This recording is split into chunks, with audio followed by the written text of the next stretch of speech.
This is Reality Dispatch, written by Jim Mintz. We all gathered in the rectangular room, the beacon of power, the corner office of the state building, the house of the people. Their will, their desires all manifested from the ballot box to allow the chair, the chief commissioner, to sit here and decide how they are to be governed as their commander, their head of state for the next 6 years. An honor. A privilege. But the perks.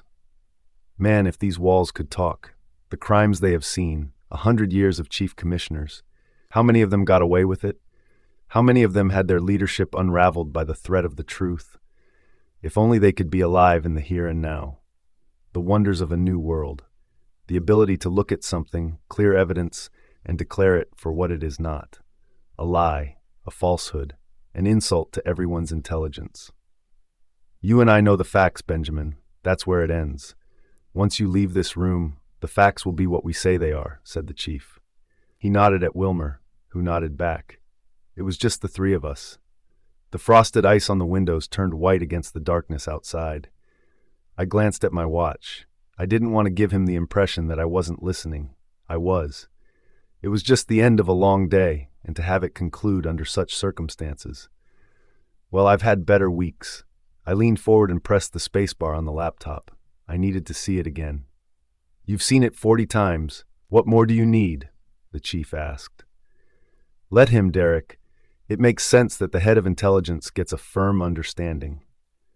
I ignored them both and watched as our head of state, Chief Commissioner Derek Myers, walked down Concord Street in the center of our nation's capital. He removed a pistol from his breast pocket and fired it point blank at the head of a protesting woman who had spotted his attempt to disappear into the night, incognito.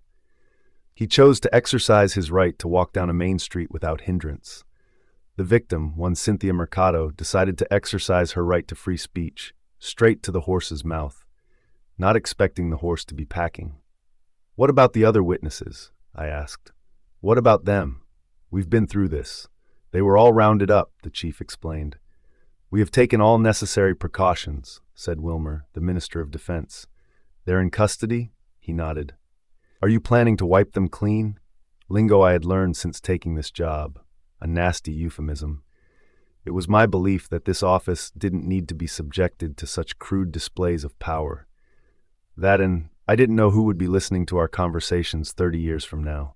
Even Nixon bugged the Oval Office. You think I trust this man? A killer? Once we are all in agreement, correct, he said. The chief closed the lid on the laptop and leaned forward. We're all waiting on you, Ben. Your say-so.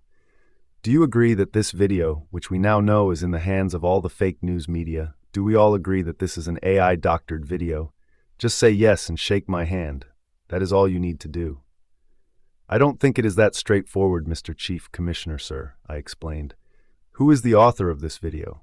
What do we say happened to this woman in reality? The chief looked at the minister. The minister cleared his throat. We are confident Elon will agree that the video was a doctored product of his platform and that his company will take the necessary steps to have it removed from further public consumption, he explained. He has agreed to that? I asked. The minister nodded.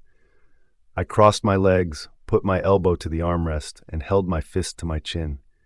I thought hard, even if it was only for a moment.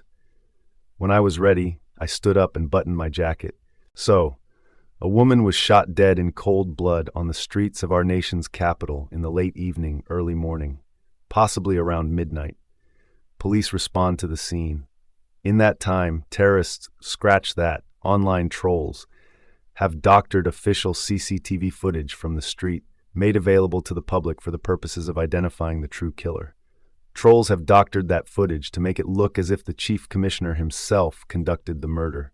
A laughable and ludicrous event in what is a tragic situation for this poor woman and her family. I then switched my audible thoughts to read more like a press release. Under such circumstances, blah blah blah, we will seek to uncover these vicious actors and prosecute them to the fullest extent of the law, yada yada yada. The chief held out his hand in thanks. You're a good man, Ben, he smiled. I shook. I served my chief. I do not question his actions. I do not question his integrity or lack thereof. I repeated these words in my head as I gripped his palm and imagined it turning to coal for eternity in the fire pit of hell that awaits him. It was the first time I wondered about my own fate. The glisten in his eyes changed. He looked at me, or rather, he looked through me. He sensed my discomfort. "You okay?" he asked. "Of course," I lied. What was different? Why was this any different from the last time? Or the time before that? He didn't kill anyone in cold blood on those occasions. His bloodlust was a new phenomenon. This was a different scenario altogether. I was complicit in a cover-up. The other times, they were drone strikes. That was national security. That was different. This was murder. This was desire. "I trust you will draft up the release?" he asked me. I looked over his shoulder. The minister smiled at me from across the room. "Leave it to me." Now I had to actively cover it up. Complicity wasn't enough.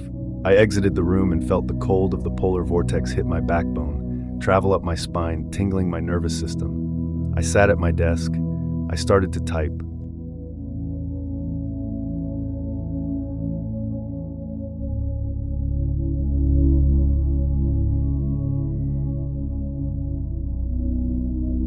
For more stories of fact-based fiction, head to jimmins.substack.com.